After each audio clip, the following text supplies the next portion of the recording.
नमस्कार मैत्रिणींनो, माझ्या चॅनलमध्ये आपले खूप खूप मनापासून स्वागत आहे।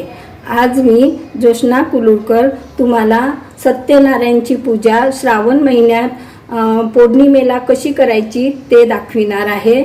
तर प्रथम आपण जागा स्वच्छ पुसून घ्यायची आहे आणि त्यावर मग चौरंग ठेवायचा, स्वस्तिक काढायचं खाली, मग चौरंग ठेवायचा आणि त्यावर कापड टाकायचं आहे आणि मग आपल्याला पूजा मांडायची आहे। मी येथे सत्यनारायण व्रताची कथा आहे ती पुस्तक ठेवलेली आहे आणि अगरबत्ती लावून घेतलेली आहे। आता आपल्याला येथे तांदळाची रास ठेवायची आहे।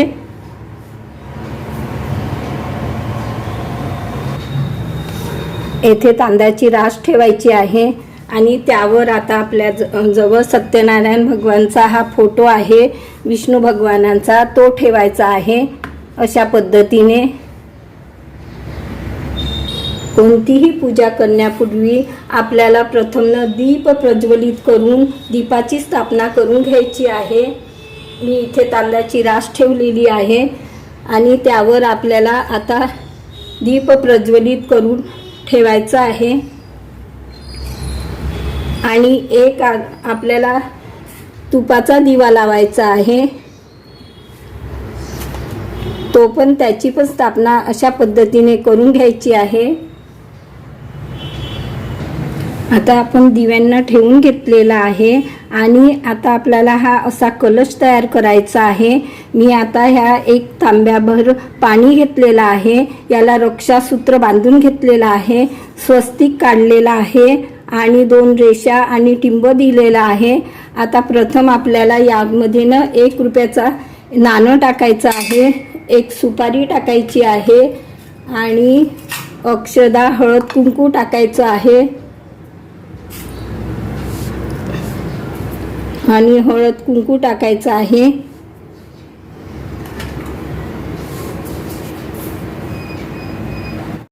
आपल्याला अशी 5 विड्याची पानं घ्यायची आहे। विड्याची नसेल तर तुम्ही आंब्याची पानं पण घेऊ शकता। आता हा आपल्याला तयार करायचा आहे कलश आणि ही पानं अशी लावून घ्यायची आहे।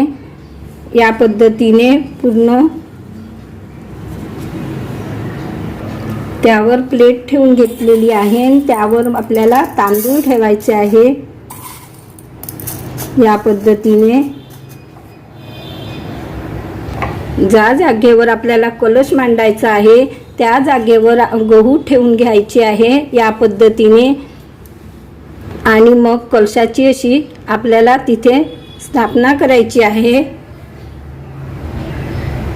बघा, आता आपल्याला इथे हे 3 देव मांडायचे आहे, गणपती, कुलदेवी आणि वरुण देव। तर असे जोड पान घ्यायचे, हे विड्याच्या पानाचे कपुरी पान म्हणतात आमच्याकडे, याला विड्याचे पण म्हणतात। हे जोड पानं आणि याचे देठ देवाकडे ठेवायचे आहे। या पद्धतीने असे 3 हे जोड घ्यायचे आहे, 2 असे म्हणजे जोड पानं आणि अशा पद्धतीने ठेवायचे आहेत आणि त्यावरनं आपल्याला आता तांदळाची रास ठेवायची आहे। तांदळाची रास ठेवून घेतलेली आहे। आता आपल्याला सुपारी ठेवायची आहे। बघा, गणपती म्हणून ही ठेवायची आहे आणि त्यानंतर कुलदेवी म्हणून ठेवायची आहे आणि मग हे वरुण देव म्हणून ठेवायची आहे। या पद्धतीने ठेवून घ्यायची आहे। नंतर यांचं अभिषेक करून पुन्हा आपण स्थापना करणार आहोत। सत्यनारायण पूजेमध्ये 9 ग्रह अवश्य मांडायचे असतात। तर बघा, मी 9 ग्रह असे तांदळाची रास ठेवलेली आहे, त्यावरनं आपल्याला आता सुपारी ठेवायची आहे 9। बघा, मी 9 ग्रह पण मांडून घेतलेले आहे। मी येथे एकच प्रकारचे फळं घेतलेले आहे आणि तुम्ही घेऊ शकता 5 प्रकारचे, पण मी एकच प्रकारचे घेतलेले आहे, डाळिंब घेतलेला आहे। आता आपल्याला पूर्ण पूजा मांडल्यानंतर आता आपल्याला मूर्तींचं अभिषेक करायचं आहे। सत्यनारायणच्या फोटोला मी सुरुवातीलाच पुसून त्यांची स्थापना करून घेतलेली आहे. कलश पण मांडलेला आहे आपण, दिवे पण, आणि सर्व पूजा मांडल्यानंतर आता आपल्याला एक एक मूर्तीचा अभिषेक करून त्यांना तिथे स्थापित करायची आहे. बघा, मी एक तामण घेतलेला आहे. आता प्रथम आपल्याला ही आपण गणपतीची मूर्ती म्हणून सुपारी ठेवली ती घ्यायची आहे आणि त्यांचं अभिषेक करायचा आहे. आणि प्रथम स्वच्छ पाण्याने करायचं आहे 11 वेळा आणि मंत्रजाप करत जायचं आहे. ओम गणगणपते नमो नमः, ओम गणगणपते नमो नमः म्हणत जायचं आणि अशा पद्धतीने अभिषेक करायचा आहे. मग दुधाने किंवा पंचामृतने करायचा आहे. पंचामृतचा व्हिडिओ माझ्या चॅनलवर अपलोडेड आहे.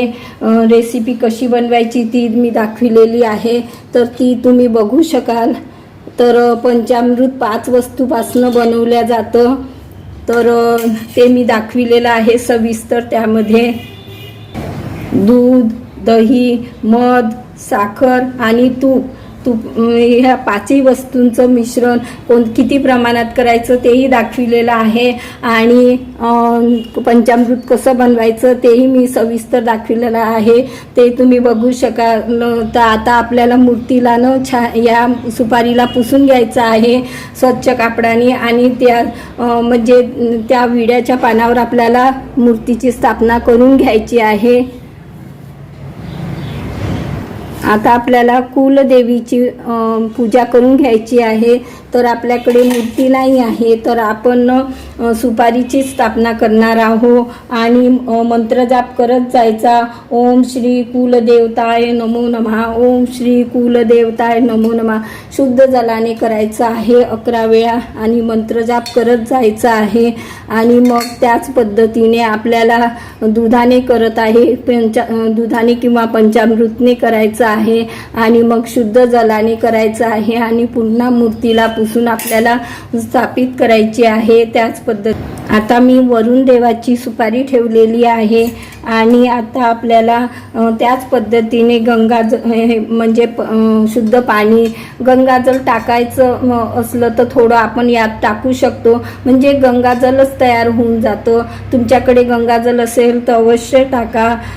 आणि या पद्धतीने करायचं आहे. ओम श्री वरुण देवताय नमो नमः, ओम श्री वरुण देवताय नमो नमः, ओम श्री वरुण देवताय नमो नमः असं म्हणत जायचं. आणि मग दुधाने पंचामृतने त्याच पद्धतीने करायचं आहे. मग आपल्याला शुद्ध पाण्याने आणि पुसून मूर्तीची स्थापना करून घ्यायची आहे सुपारीची. मी आता बाळकृष्णाची मूर्ती ठेवून घेतलेली आहे. माझ्याकडे एक मूर्ती खूप मोठी आहे, ही छोटीशी आहे, तर ही मी म्हणजे त्याचं अभिषेक करून ती ठेवत आहे तिथे. तर आपल्याला पहिले पाण्यानेच आणि मंत्रजाप करत जायचं. ओम नमो भगवते वासुदेवाय, ओम नमो भगवते वासुदेवाय. आणि मग दुधाने आणि मग पाण्याने अशा पद्धतीने 11 वेळा करायचं आहे आणि पुसून आपल्याला मूर्तीची स्थापना करून घ्यायची आहे. कानाला कपडे घालून घेतलेले आहे आणि फेटा लावलेला आहे. आता मी स्थापना करून घेते. बघा, इथे आपण 3 ह्या म्हणजे मूर्ती स्वरूपातच ठेवलेल्या आहे सुपाऱ्या. ही पहिली गणपतीची आहे, ही कुलदेवीची आहे आणि ही वरुण देवाची आहे. आणि इकडे मी 9 ग्रह ठेवून घेतलेले आहे. बघा, या पद्धतीने ठेवलेले आहे. नारळ पण ठेवून घेतलेला आहे. बघा, कान्हाची मूर्ती आपण जे तांदूळ ठेवलेले होते त्यावर ठेवायची आहे. या पद्धतीने तयार करून व्यवस्थित तिची स्थापना करून घ्यायची आहे. आणि इथे आपल्या सत्यनारायण भगवानचा फोटो आहे. आता सगळं पूजा मांडल्यानंतर आता आपल्याला पूजन करायचं आहे त्यांचं. बघा, कोणतीही पूजा करताना प्रथम आपल्याला गणपतीचंच पूजन अगोदर करायचं आहे. अक्षदा वाहून घ्यायचं आहे आणि हळद कुंकू वाहून घ्यायचं आहे आणि फूल वाहायचं आहे आणि हे वस्त्र आपण बनविलेलं आहे हे वाहून घ्यायचं आहे या पद्धतीने. आणि गणपती बाप्पाला दुर्वा वाहून घ्यायची आहे.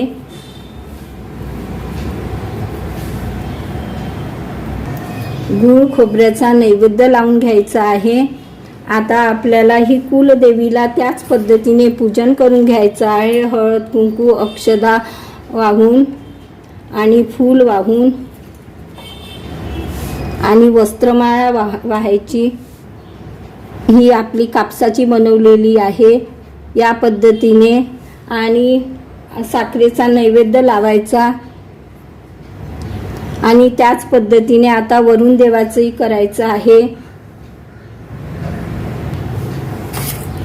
अक्षदा हळद कुंकू वाहून घ्यायचं आहे आणि फूल वाहायचं आहे। वस्त्रमाळा बनवलेली आहे ती वाहून घ्यायची आहे।